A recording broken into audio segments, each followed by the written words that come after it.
How to see all Google Maps Street Views. Hello everyone, this is Lisa from Create, Login and Delete. Now let's get started. Launch your Google Maps app. Here we go.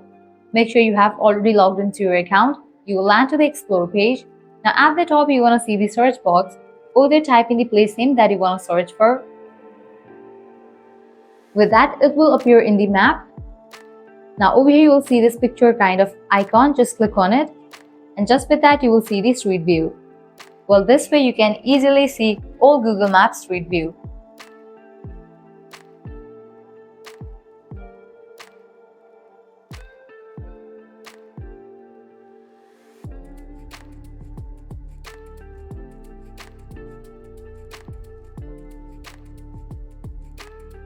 At the end, if you guys find this video helpful, don't forget to like, share and subscribe to our channel. Thank you.